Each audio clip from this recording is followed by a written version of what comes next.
الحمدللہ وکفا وسلام علی عبادہ الذین اصطفیٰ اما بعد۔ اچھا بھئی، گھر کا کام کیا تھا؟ ایک تو آپ نے دراج کا معلوم کرنا تھا کہ اس کے معنی کیا ہیں، تو کیا ملے ڈکشنری میں؟ تیتر۔ اچھا، اور پچھلی مرتبہ کیا کہا تھا لغت میں دیکھنا ہے؟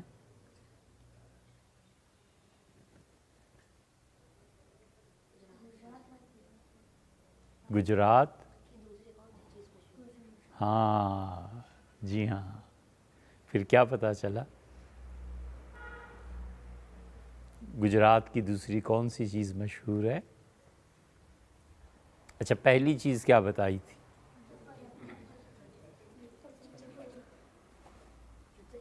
جوتے چور۔ ہاں بیٹے، کبھی کسی نے غلطی سے جوتا چرا لیا ہوگا، وہ گجراتی جوتے چور مشہور ہو گئے۔ بہت اچھے، آپ نے یہ یاد رکھا۔ اور دوسری کیا چیز ہے؟ حمام۔ حمام کون سا؟ کس نے بنوایا تھا؟ اکبر بادشاہ نے۔ یہ حمام جو تھے نا بیٹے، یہ سارے عالم اسلام میں تھے، بہت عمدہ۔ عراق، شام، مصر، اور ان میں سب سے ٹاپ پہ اور جو نمایاں تھے وہ ترکی کے حمامات ہوتے تھے۔ ہم جتنا عرصہ دمشق رہے، بہت ان حمامات کو، حمام کو انجوائے کیا۔ یہ صحیح لفظ یہ ہے۔ سردی کا زمانہ اور دمشق میں شدید سردی پڑتی تھی، اور ہمیں کتابوں سے فرصت نہیں ہوتی تھی، تو شام کو، رات کو سونے سے پہلے ہم وہاں جاتے تھے، یا صبح دم سمجھ لیجئے، لیکن ایسے حمام تھے، نہایت گرم پانی۔ تو وہ آپ کو ایک لنگی دیتے ہیں، آپ باندھ لیں۔ لنگی کا مطلب یہ ہے کہ ناف سے لے کے گھٹنوں کی نچلی ہڈی تک، یہ گھٹنے میں جو نیچے ہڈی ہوتی ہے نا، ایک تو گھٹنے کی چپنی ہے نا، اس چپنی سے جو نیچے والی ہڈی ہے، اس سے بھی 2-3 انچ نیچے، کیونکہ مرد کے لیے ستر، پوشیدہ جگہ، پوشیدگی، جس پر کسی کی نظر پڑے تو بھی گناہ ہے، آدمی دیکھے تو بھی گناہ ہے، اور دکھائے تو بھی گناہ ہے، سوائے اس کے کہ وہ کبھی چوٹ لگ جائے، کبھی ڈاکٹر کو دکھانا پڑ جائے۔ ادروائز جب آپ لوگ سوئمنگ کریں تو بھی ایسا لانگ انڈر ویئر جسے کہتے ہیں، نکر کہتے ہیں، ایسی یوز کرنی چاہیے جس میں ناف سے لے کے گھٹنے کے نیچے تک یہ جسم کا حصہ کورڈ۔ ٹھیک ہے بیٹے، یہ شرعی مسئلہ ہے۔ اس حصے پہ کسی کی نگاہ پڑنی بھی نہیں چاہیے، نہ دیکھنا چاہیے، نہ دکھانا چاہیے۔ تو وہ ایک لنگی دے دیتے تھے کہ باندھ دو، بس اس کے بعد آپ کو لٹا دیتے تھے، اور صحیح جس طرح میت کو غسل دیا جاتا ہے ایسے پانی پھینکتے تھے گرم گرم، اور پھر اس کے بعد اتنے حصے کو چھوڑ کے جسم کے آپ کے پاؤں پہ مالش کرتے تھے، پھر اس کے بعد خود ہی سر پہ صابن لگاتے تھے، تو آدمی بالکل فریش ہو جاتا ہے۔ لیکن یہ ان کے لیے جنہوں نے جم کے کوئی 10-12 گھنٹے پڑھا ہو، اور پڑھو ہی نہیں اور حمام میں چلے جاؤ تو کیا فائدہ؟ ٹھیک ہے نا؟ تو آدمی اتنا جب پڑھتا ہے، اتنی محنت کرتا ہے، کتابیں دیکھتا ہے، تو اس کے بعد اس کے لیے یہ بڑی ریفریشمنٹ بھی ہو جاتی ہے، اور پھر آدمی اللہ کے ہاں جب پہنچے گا، خدا پوچھے گا کہ اتنی چیزیں دی تھیں تو تم نے کیوں استعمال کیا ان چیزوں کا، کیا ہوا؟ تو پھر آدمی کہہ سکتا ہے کہ اے رب دوسری طرف بھی نظر پھیر لی۔ صحیح ہے نا؟ لیکن یہ وہی کہہ سکتا ہے اس کی ہمت پڑے یا اجازت ہو، اور ہمت ہی نہ پڑے، اجازت ہی نہ ہو، تو بھی وہ تو اندر کے حالات جانتا ہے۔ اچھا، تو حمام اس زمانے میں ایران کے اثر سے اور ترکی کے اثر سے ہندوستانی تہذیب میں بھی داخل ہو گئے تھے، اور یہ حمام جو داخل ہوئے ہیں تو مغلوں کے زمانے میں ایسے یہاں نہلاتے تھے۔ لاہور میں بہت رواج تھا۔ اکبر بادشاہ نے گجرات میں بھی یہ کیا تھا۔ گجرات میں اکبر بادشاہ نے حمام بنوائے تھے، بہت اچھے، بہت عمدہ۔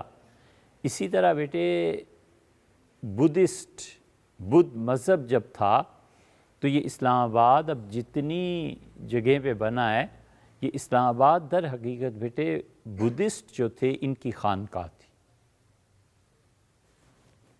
بدھ لوگ جو ہوا کرتے تھے نا، تو ہم گئے تھے کہاں، برما گئے تھے، تو ایک بت جو انہوں نے توڑ دیا تھا افغانستان میں، طالبان نے ایک بت توڑ دیا تھا نا، بہت بڑا بت تھا وہ، بامیان میں۔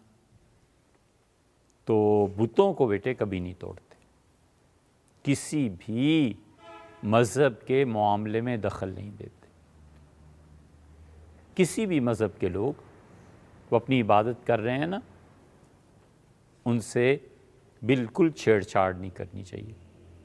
ایک ہندو ہے اور اس کے بت ہیں، برہمن ہے یا اپنے مندر میں عبادت کر رہا ہے، ہمیں کیا ضرورت پڑی ہے بیٹے اس کو جا کے اس کا مندر توڑ دیں، اس کے بت توڑ دیں۔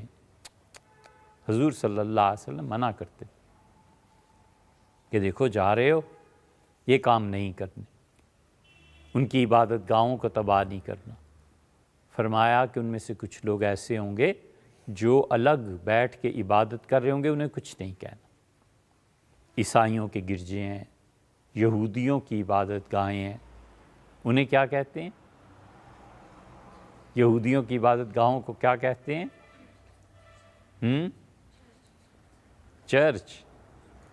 چرچ تو عیسائیوں کی عبادت گاہ ہوتی ہے۔ چرچ کے اردو میں کیا ترجمہ ہے؟ چرچ کو اردو میں کیا کہتے ہیں؟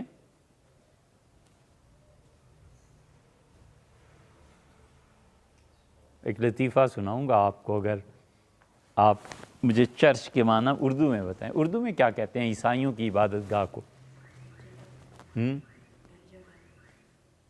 گرجا گھر۔ دیکھیے آپ تلفظ ٹھیک کر لیجئے، زیر زبر ٹھیک کر لیجئے، ہے ویسے یہی گرجا گھر، ٹھیک ہے۔ تو ایک بزرگ تھے، وہ ہندوستان میں ایک گاؤں میں عیسائی جب آئے تو انہوں نے گرجا بنا دیا، بڑے پریشان ہوئے۔ وہ مؤذن تھے، اذان دیتے تھے، نماز پڑھتے تھے، بہت چیزیں کرتے تھے۔ یہ اذان دینا، خود ہی اقامت کہنا، خود ہی نماز پڑھانا، یہ بیٹے امام ابو حنیفہ رحمۃ اللہ علیہ کرتے تھے۔ امام ابو حنیفہ رحمۃ اللہ علیہ اتنے بڑے فقیہ اور اتنی بڑی ہستی ہونے کے باوجود اپنی مسجد میں خود ہی اذان دیتے تھے، خود ہی اقامت کہتے تھے، خود ہی نماز پڑھا دیتے تھے۔ اور اب جو آپ لوگ ہیں، آپ کو کوئی کہہ دے کہ نماز پڑھا دو یا اس مسجد میں اذان کے لیے مقرر ہو جاؤ، تو آپ کو بڑا برا لگے گا۔ یہ بات نہیں ہے، یہ اتنی بڑی چیز ہے کہ سیدنا عمر رضی اللہ عنہ نے کہا کہ اگر یہ خلافت مجھ پہ نہ ہوتی تو میں اذان دیا کرتا۔ وَمَنْ أَحْسَنُ قَوْلًا مِّمَّنْ دَعَا إِلَى اللَّهِ، اللہ نے کہا ہے اس سے زیادہ اچھی بات کس کی ہو سکتی ہے جو خدا کی طرف دعوت دیتا ہے۔ تو اذان در حقیقت نماز کی دعوت ہے نا۔ تو وہ بزرگ جو تھے وہ ایسے ہی کرتے تھے۔ وہ گرجا جب بنا تو وہ تھے زیادہ، انہیں پڑھائی وڑھائی سے کوئی نہیں تھا، نہ اتنا زیادہ وہ جانتے تھے۔ تو وہ بہت عرصے تک لوگوں سے کہتے رہے کہ یہ گرجا جو بن رہا ہے عیسائیوں کی عبادت گاہ، تو میں اس کا کیا کروں؟ لوگوں نے کہا کیا کرو، بس چپ کر کے بننے دو اسے، گورنمنٹ بنا رہی ہے۔ تو وہ اس گرجے کے گرد ہر نماز کے بعد جا کے چکر لگاتے تھے، گھومتے رہتے تھے۔ تو گاؤں والوں نے پوچھا کہ حضرت یہ آپ کیا کرتے ہیں؟ ہر نماز کے بعد گرجے چلے جاتے ہیں۔ تو کہنے لگے میں کچھ کر تو نہیں سکتا، لیکن ہر نماز کے بعد جا کے چکر لگاتا ہوں اور زور زور سے اور کبھی آہستہ پڑھتا رہتا ہوں، گرجا گرجا گرجا گرجا۔ وہ پادری سے کسی نے پوچھا، پادری نے کسی سے پوچھا کہ یہ بزرگ کیا کرتے ہیں؟ انہوں نے کہا جی بار بار گرجا گرجا گرجا کہتے ہیں۔ اسے سمجھ نہیں آئی اور یہ کہتے تھے گرجا گرجا گرجا۔ تو ایسے بھی ہوتا ہے، کبھی بھی بیٹے غیر مسلموں کی جو عبادت گاہیں ہیں انہیں نہیں توڑتے۔ یہ بڑا پکا مسئلہ ہے، بڑا پکا مسئلہ ہے۔ اور جب افغانستان میں وہ بت توڑے گئے تو اللہ تعالیٰ کا احسان ہے بیٹے، آپ کو کسی زمانے میں یہ بات اچھی لگے گی، ہم واحد آدمی تھے اس ملک پورے میں جنہوں نے کہا یہ نہیں ہونا چاہیے۔ ہم نے کہا یہ شریعت کے خلاف باتیں نہ کرو، لیکن بیٹے کون سننے والا تھا ہماری؟ کبھی بھی کسی غیر مسلم کی عبادت میں نہ شریک ہو، نہ انہیں منع کرو، اپنا کام کرو، ٹھیک ہے نا بیٹے؟ اللہ تعالیٰ نے فرمایا ہے کہ وَلَوْلَا دَفْعُ اللَّهُ النَّاسَ بَعْضَهُمْ بِبَعْضٍ، اگر اللہ ایک گروہ کو غالب کر کے دوسرے کو مغلوب نہ کرتا، ایک کو غالب کر کے دوسروں کو شکست نہ دے، تو لَهُدِّمَتْ صَوَامِعُ، تو صومع یہودیوں کی عبادت کا، بعض روایات میں آتا ہے کہ آتش پرستوں کی عبادت کا۔ یہ آئے ہوئے ہیں دونوں یہودیوں کے ملک سے، ان سے پوچھتے ہیں کیا کہتے ہیں جی؟ سیناگوگ، ٹھیک ہے، بیع، سیناگوگ یہودیوں کی عبادت کا، ٹھیک ہے۔ اور وہ جگہیں جہاں پہ اللہ کو یاد کیا جاتا ہے اور مساجد جہاں پہ خدا کو سجدہ کیا جاتا ہے، یہ سب کی سب برباد ہو جاتی۔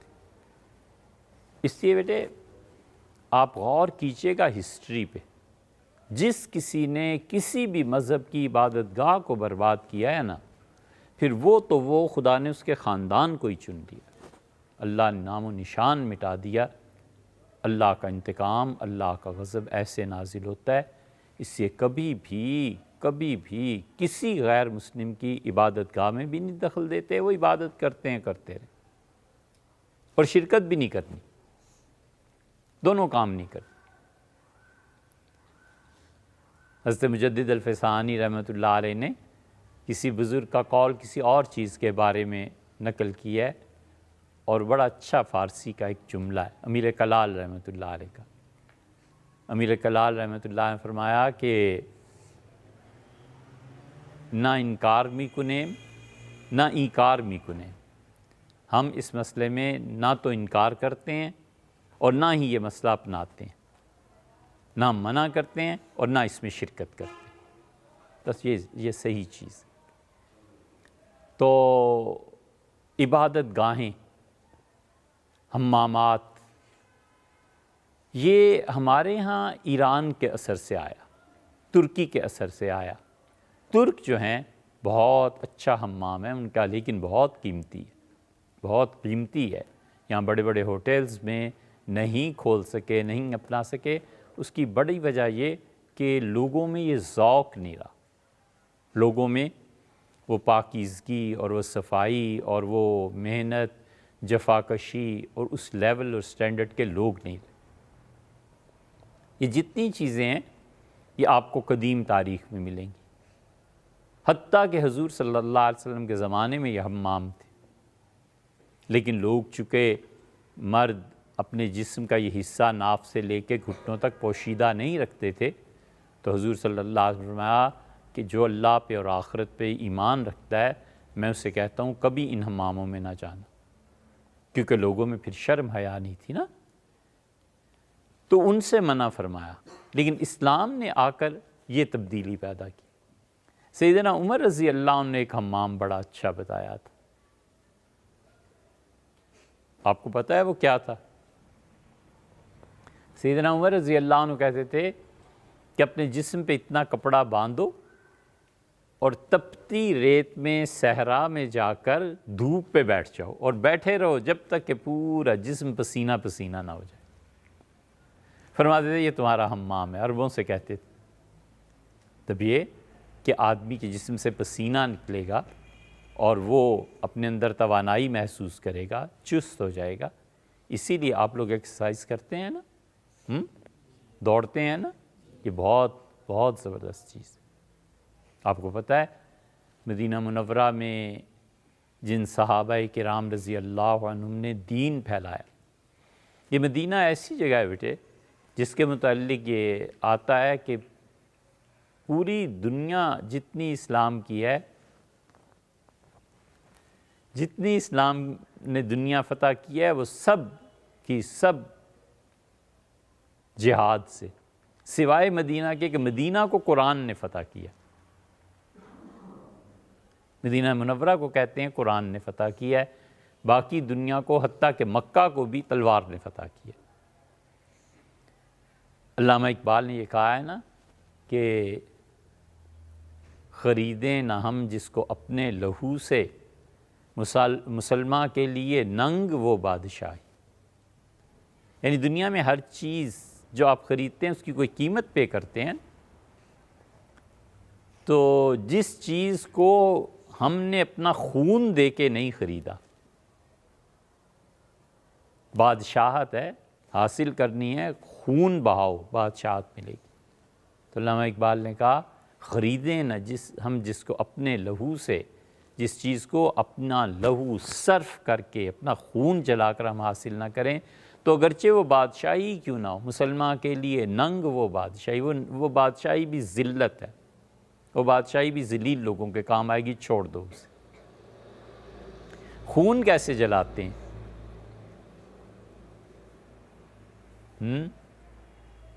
خون جلانا کیا ہوتا ہے؟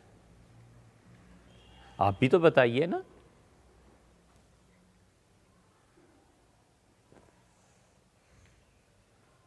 خون جلانا، شدید محنت کرنا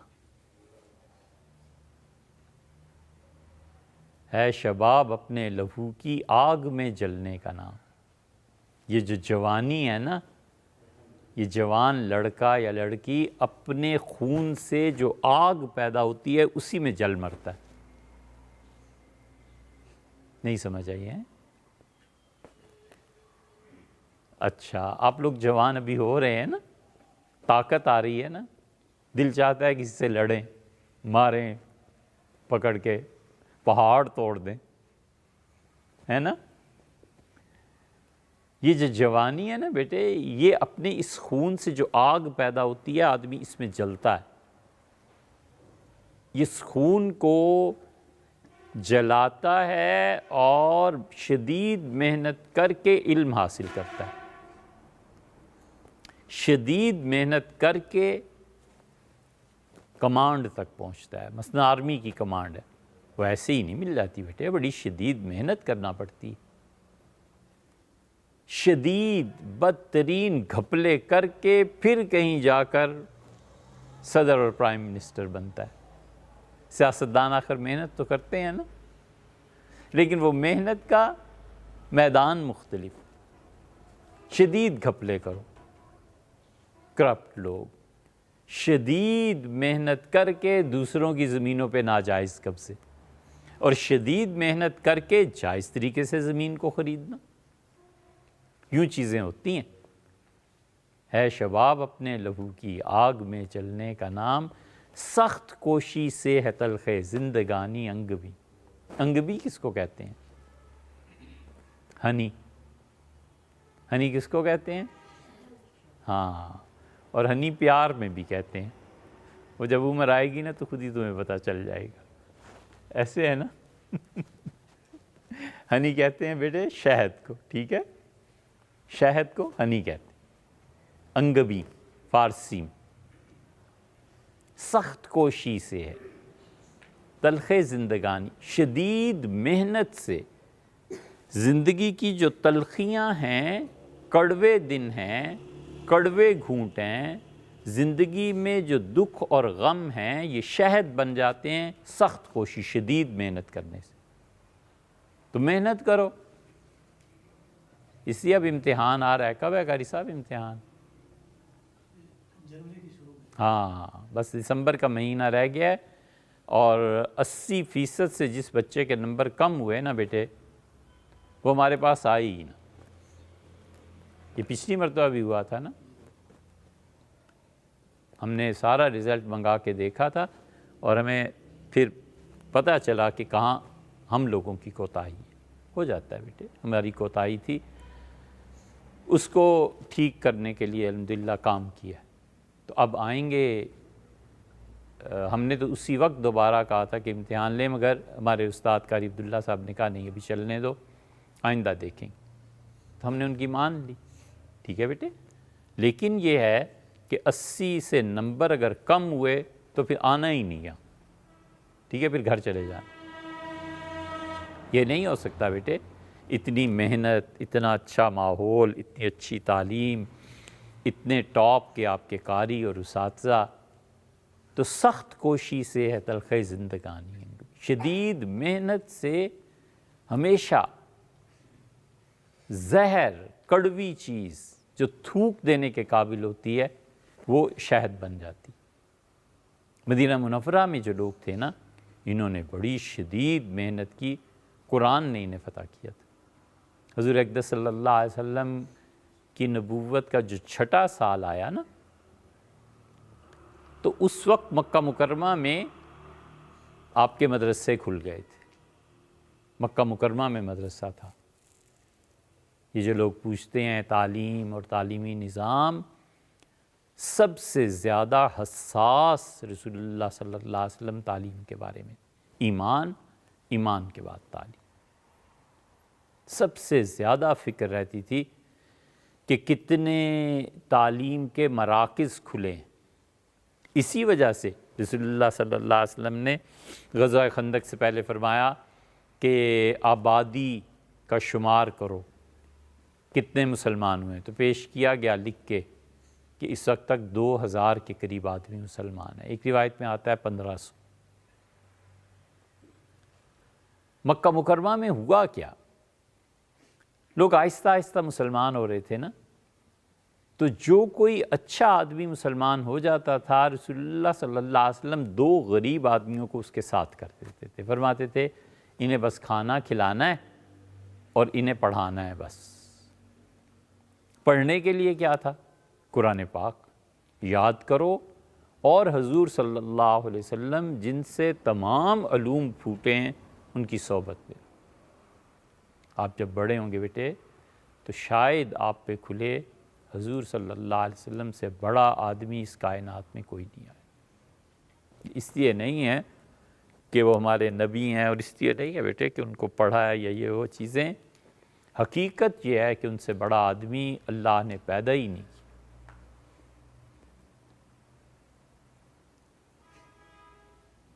ان کی روح مبارکہ اب تک اپنی امت کے چنے ہوئے افراد کی تربیت میں مصروف رہتی ہے، اتنے بلند و بالا۔ تو حضور صلی اللہ علیہ وسلم نے نبوت کے 6 سال کہا کہ اچھا ارقم کو بلاؤ، حضرت ارقم کو بلایا گیا، ارقم بن ابی ارقم یہ ان کا نام ہے، اور فرمایا کہ وہ بڑے مالدار آدمی تھے، سردار تھے، ان کے گھر کی طرف لوگ دیکھ نہیں سکتے تھے نظر اٹھا کے۔ تو آپ نے فرمایا کہ کیا ہم تمہارے گھر کو مرکز بنا لیں تعلیم کے لیے؟ کہا میں حاضر۔ ہمیشہ بیٹے دین کو پھیلنے کے لیے، نظریے کو پھیلنے کے لیے طاقت کی ضرورت پیش آتی ہے۔ نظریات طاقت کے بغیر دم توڑ جاتے ہیں، فلسفہ طاقت کے بغیر دم توڑ جاتا ہے۔ اگر اسباب نہیں ہے نا آپ کے پاس، تو آپ جتنے بھی بڑے آدمی ہوں، جتنا بھی آپ کا فلسفہ ہو، پھر وہ صدیوں کے بعد اللہ ہی اس کو زندہ کرے تو کرے، وگرنہ عمومی طور پہ اسباب کی قلت کی وجہ سے بڑے بڑے لوگ اور بڑے بڑے فلسفے دفن ہو جاتے۔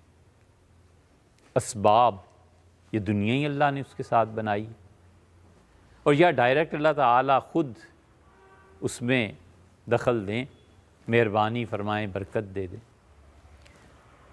تو یہ ایک درسگاہ بنی، ایک مرکز بنا، ایک سینٹر بنا۔ جو مسلمان ہوتا تھا 2 آدمی حضور صلی اللہ علیہ وسلم حوالے کر دیتے تھے کہ ان دونوں کو کھانا کھلاؤ اور میرے پاس آتے رہو، بس یہ تھا، یہ ابتدائی سینٹر بن گیا۔ پھر ایک اور سینٹر بنا، دین کی تعلیم کا مرکز بنا، اور وہ دین کی تعلیم کا مرکز جس سے رسول اللہ صلی اللہ علیہ وسلم بہت خوش تھے، مکہ مکرمہ میں غالباً سب سے پہلے حضرت رسالت پناہ صلی اللہ علیہ وسلم سے ہٹ کے پہلا شخص جس نے بنایا تھا وہ حضرت سعید رضی اللہ عنہ تھے، سعید بن زید، سیدنا عمر رضی اللہ عنہ کے بہنوئی۔ حضرت عمر رضی اللہ عنہ کی بہن فاطمہ کی شادی ان سے ہوئی تھی، اور ان کی بہن کا نام بھی فاطمہ تھا، ان کی شادی ان سے ہوئی تھی۔ سعید رضی اللہ عنہ نے عشرہ مبشرہ میں ہیں یہ، تو ان کا جو گھر تھا وہ مرکز بنا، اور وہ تعلیم دینے کے لیے کون جاتا تھا؟ حضرت خباب بن الارت، کہ خباب رضی اللہ عنہ اتنے بڑے آدمی تھے کہ سیدنا عمر رضی اللہ عنہ نے کہا کہ میرا جنازہ یا تو تیسرے جو خلیفہ آئیں گے وہ پڑھائیں، اور اگر تم لوگ فیصلہ نہ کر سکو تو پھر انہیں کہنا یہ میرا جنازہ پڑھائیں گے۔ وجہ کیا ہے؟ یہ نہیں کہا کہ عثمان پڑھائیں، یہ نہیں فرمایا علی پڑھا دیں، یہ نہیں فرمایا زبیر، سعد، طلحہ، یہ بڑے بڑے پہاڑ تھے علم اور عمل کے، اور حضور صلی اللہ علیہ وسلم بڑے خوش تھے ان سب سے۔ وجہ بیٹے بڑی گہری ہے، آپ سے اگر ہو سکے نا تو آپ بڑے ہو کے ایک کتاب لکھنا، ایک رسالہ لکھنا، کہ حضرت عمر رضی اللہ عنہ نے اپنی مغفرت اور خدا سے معافی کی تمام وہ چیزیں جمع کر لیں جن کے بارے میں انہوں نے حضور صلی اللہ علیہ وسلم سے سنا تھا کہ ان چیزوں سے اللہ بخش دیتا ہے۔ حالانکہ وہ بخشے ہوئے تھے، پھر بھی خدا کا ادب اور اللہ کی خشیت ایسی تھی۔ اصل بات یہ ہے کہ خباب رضی اللہ عنہ بہت مظلوم تھے، اور مشرکین مکہ کیا کرتے تھے؟ چتا بچھاتے تھے۔ چتا کسے کہتے ہیں؟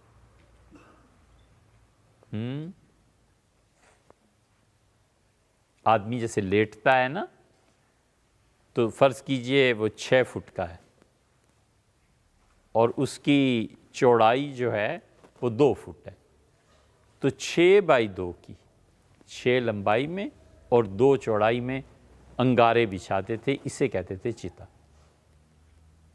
پھر اس کے بعد اس کے مختلف معانی ہوتے رہے، اور اس پہ آدمی کو لٹا دیتے تھے، اور آدمی تھا چیختا، اس کا خون، اس کی چربی، کپڑے جل جاتے تھے، بیچارہ آگ لگ جاتی تھی، اس کا خون اور چربی ان انگاروں کو ٹھنڈا کرتے تھے، خون اور چربی سے وہ انگارے بجھ جاتے تھے۔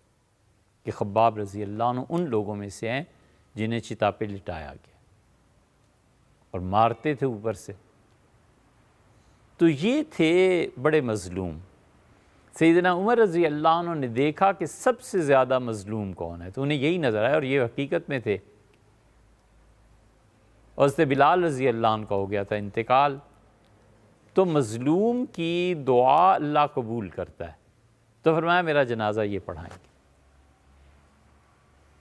کہ بہت عرصے تک سوچنے کے بعد ہمیں خیال آیا کہ اچھا، ہم بہت سوچتے رہے، ٹھیک ہے سیدنا عمر رضی اللہ عنہ کو کیا ہو گیا تھا، اتنے بڑے بڑے لوگ تھے جنازے کے لیے ان کی، پھر ہمیں خیال آیا کہ وہ سب سے زیادہ مظلوم تھے نا، اور مظلوم کی دعا قبول ہوتی ہے، تو امیر المومنین رضی اللہ عنہ نے سوچا ہوگا کہ یہ میرے لیے مغفرت کی دعا کرے گا تو اللہ اگر کوئی کسر ہے تو معاف فرما دے۔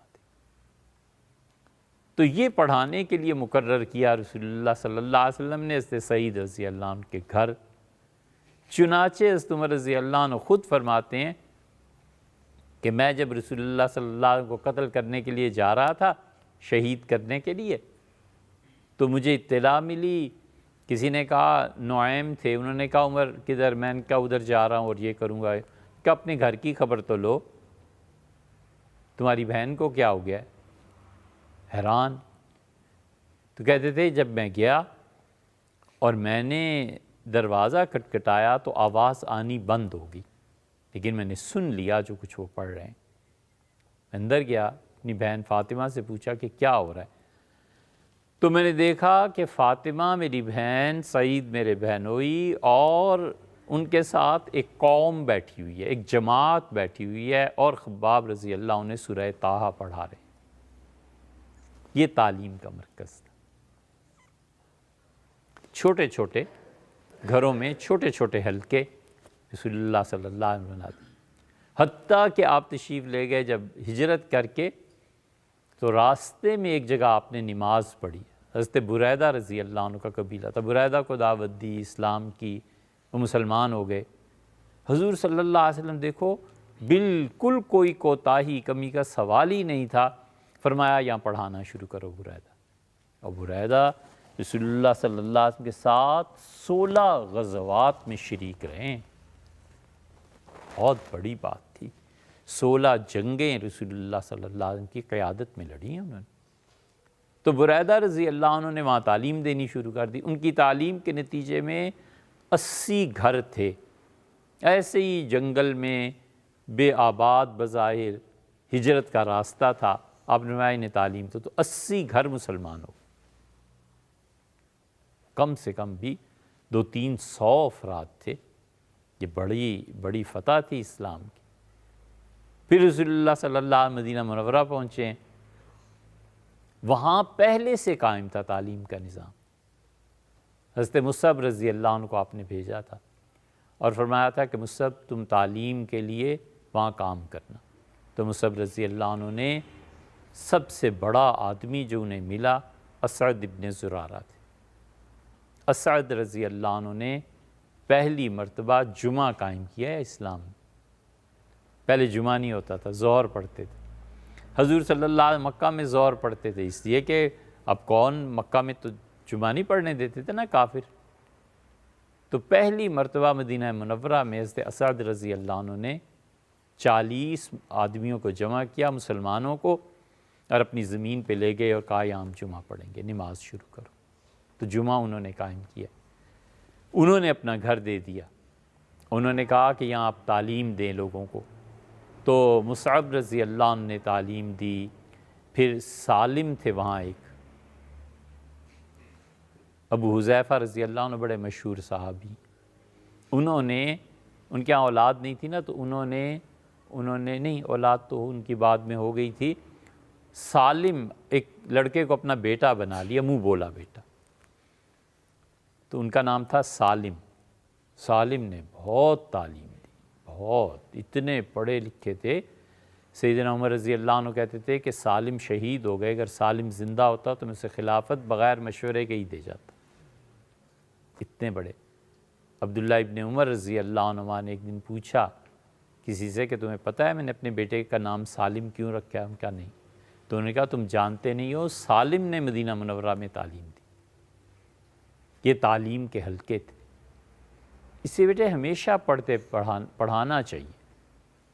اب جتنا کچھ پڑھ رہے ہیں نا، شام کو، رات کو، اپنے جو اسٹوڈنٹس ہیں، چھوٹے جو ہیں، ان کو بٹھانا، پڑھانا، اساتذہ لگا دیتے ہیں کبھی کہ سورت یاد کرو، ایسے کرتے ہیں نا، کسی یہ یاد کرائیں، یہ سب کام کرنے چاہیے۔ یہ تعلیم کا سلسلہ ایسے ہی چلتا ہے، اور اس کا نتیجہ یہ نکلا کہ لوگ پڑھنے پڑھانے کے عادی ہو گئے۔ حضور صلی اللہ علیہ وسلم کو بس 3 چیزیں چاہیے تھیں، ایک صحیح پڑھا لکھا، اور دوسرا وہ تیر اندازی میں بڑا ماہر، نشانہ اس کا ٹھیک، اور تیسری چیز بیسٹ سوئمر،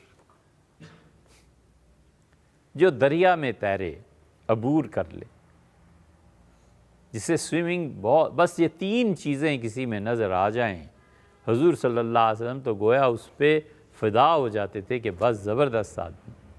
مدینہ منورہ میں یہ جو صحابہ رضی اللہ عنہ جو 3 یہ خصوصیات رکھتے تھے، انہوں نے تعلیم پھیلائی۔ اس سے بیٹے کہ اگر آپ ایکسرسائز نہیں کرتے نا، دوڑتے نہیں ہیں، پیدل نہیں چلتے، ورزش نہیں کرتے، تو آپ کی اندر کی صلاحیتیں بیدار نہیں ہوتی، سستی ختم نہیں ہوتی۔ سستی سے ہی جان نہیں چھٹتی، عذاب پڑا رہتا ہے، او ہو کون صبح اب اٹھے، کون نماز کے لیے جائے، اچھا اب تو تھوڑی دیر اور نہ سو جاؤ. یہ ہوتا ہے نا، یہ سستی کا علاج کہ آدمی مرنے پتہ ہونا آج دوپہر کو مر جانا ہے تو بھی صبح واک کرے، 5-7 میل دوڑے چلے، چلو مر جائیں گے کوئی نہیں، مسئلہ کوئی نہیں اتنا بڑا. ٹھیک ہے، اس لیے یہ بڑی چیز تھی جو وہاں تھی، اور رسول اللہ صلی اللہ علیہ وسلم کی تربیت نے مدینہ منورہ میں بڑے سینٹرز بنا دیے. نبی کریم صلی اللہ علیہ وسلم بعد میں تشریف لائے ہیں، اب مدینہ منورہ میں اس وقت تک بہت تعلیم کے حلقے قائم ہو چکے تھے. 3 حلقے تو بہت ہی مشہور تھے.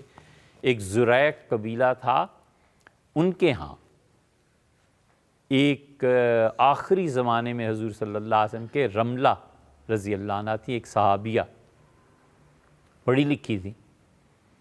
حضور صلی اللہ علیہ وسلم کی انہیں بڑی مدد کی. پتہ ہے انہوں نے ایک حویلی بنائی تھی، اس حویلی اس کو کیا نام دیا جائے، 700 سے زیادہ آدمیوں کے ٹھہرنے کی جگہ تھی وہاں.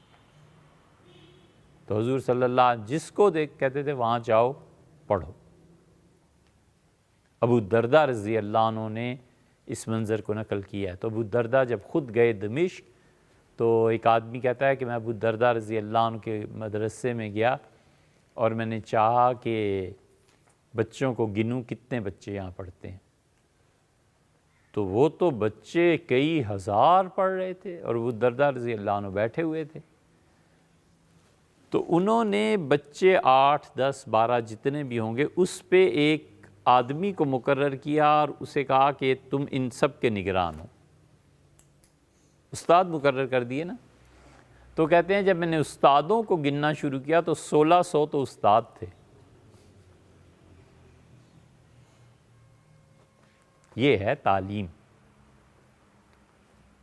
اور یہ ابو الدرداء رضی اللہ عنہ اتنی تعلیم، کوئی مسئلہ پوچھنے گیا تو کہنے لگے کہاں سے، انہوں نے کہا میں فلاں شہر سے. فرمانے لگے وہاں دو.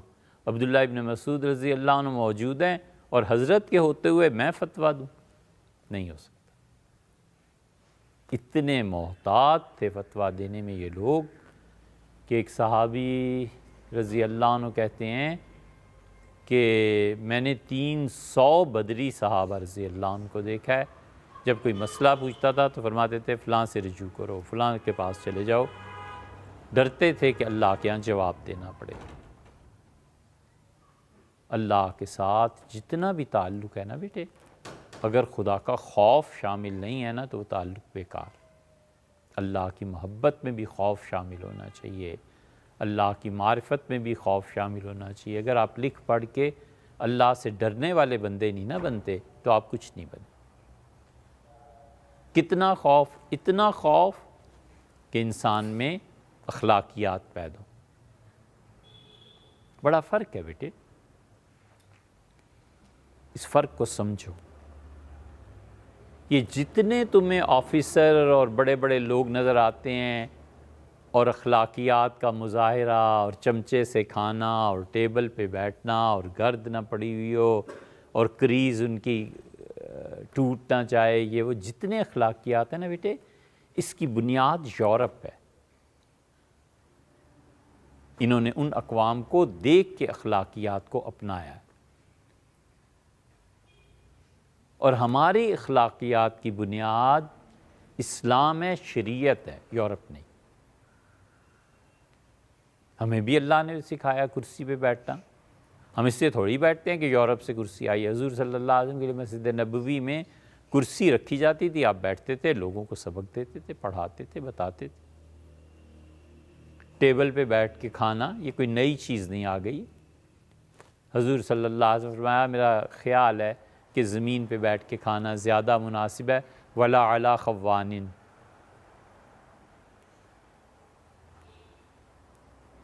اور چھوٹے چھوٹے ٹیبل سامنے رکھتے، زمین پہ بیٹھے تو چھوٹا سا ٹیبل سامنے آئے گا نا، فرماتے تھے اس ٹیبل سے بہتر ہے زمین پہ بیٹھ کے کھاؤ.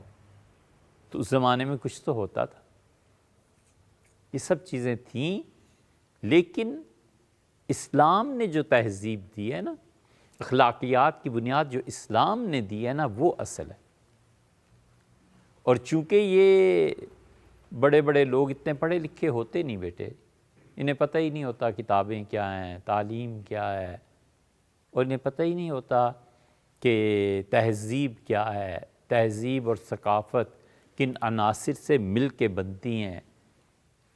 ہندوستان کی تہذیب نے اسلام کے ہاتھ پہ اسلام کو قبول کیا ہے، اسلام اس تہذیب میں آیا ہے، گھس گیا ہے۔ اس لیے انڈین کلچر جو ہے نا، یہ اتنی جلدی ختم نہیں کیا جا سکتا۔ تو اس لیے آپ کے اخلاقیات کی بنیاد ایمان ہے۔ ایمان کیا سکھاتا ہے؟ ایمان ایثار سکھاتا ہے، قربانی سکھاتا ہے، اپنا پیٹ کاٹنا سکھاتا ہے۔ ایمان یہ سکھاتا ہے بیٹے ہمیں کہ ہم اپنے بچوں کو تعلیم دیں، اپنے بچوں کو پڑھائیں، جو سبجیکٹ وہ پڑھنا چاہتا ہے نا اسے وہ پڑھاؤ۔ ایک بچہ نہیں حفظ کرنا چاہتا، ہم کیوں اس کے پیچھے پڑے ہوئے ہیں کہ حفظ کرو؟ ٹھیک ہے نا بیٹے؟ ممکن ہے وہ کتابیں پڑھنا چاہتا، ہم اسے کتابیں پڑھائیں، صحیح ہے نا؟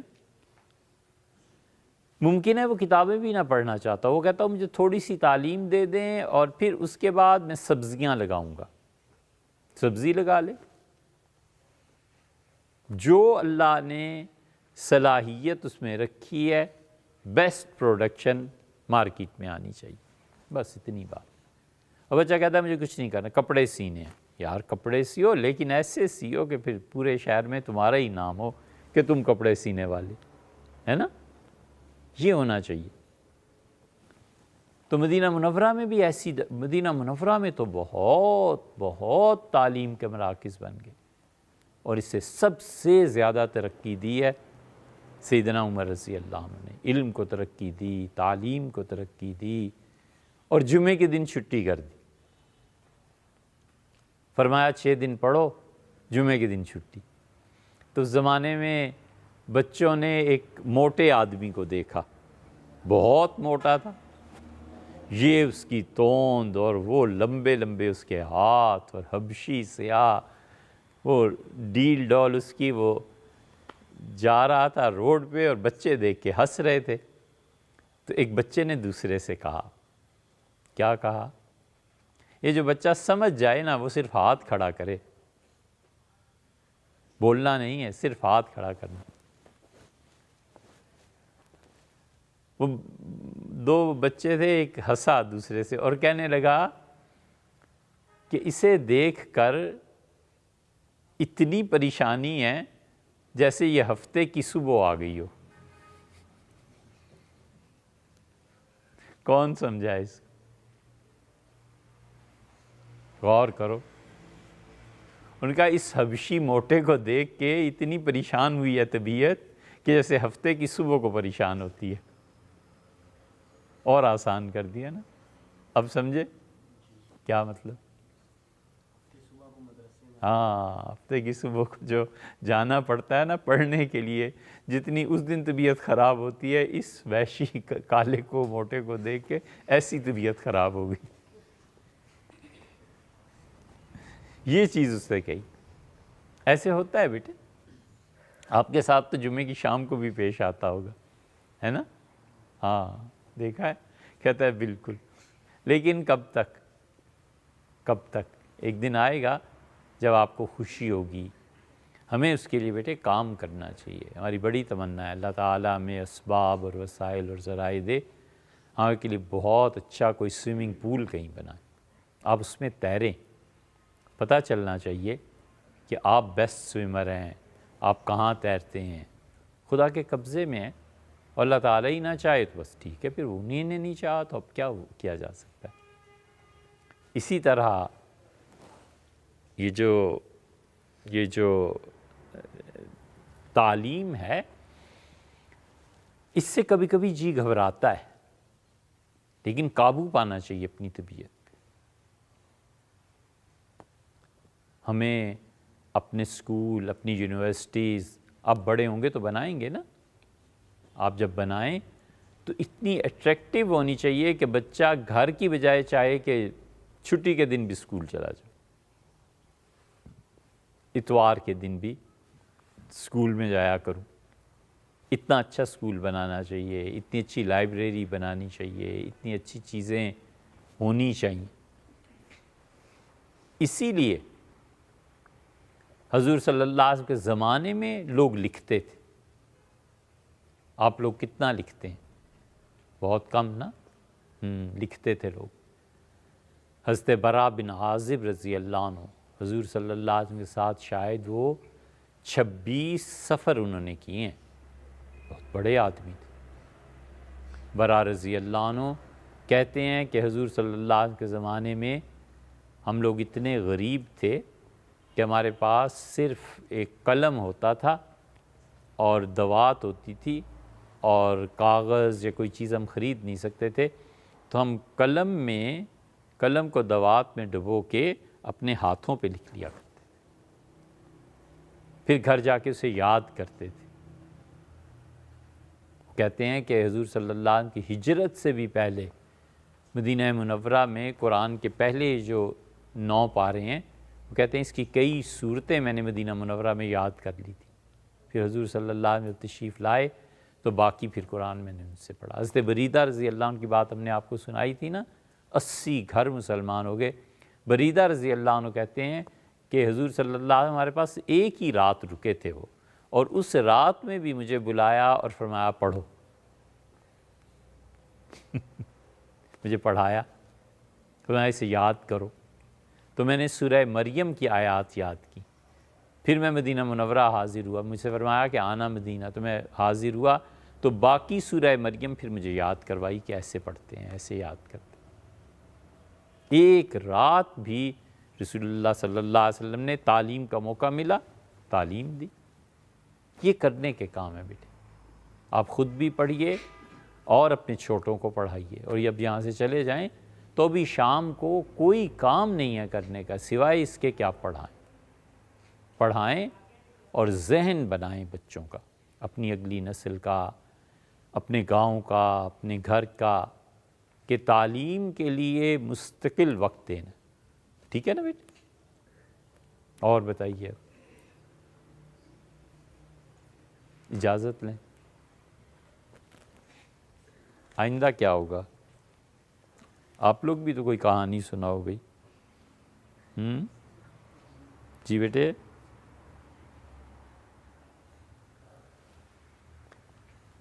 نہیں؟ اچھا چلیے، آئندہ انشاءاللہ یاد دلانا بیٹے، اسی تعلیم پہ بات کریں گے کہ سکولز کتنے تھے، مدرسے کتنے تھے مدینہ منورہ میں، عورتوں نے بھی مدرسے قائم کیے تھے۔ آئندہ انشاءاللہ بات کریں گے۔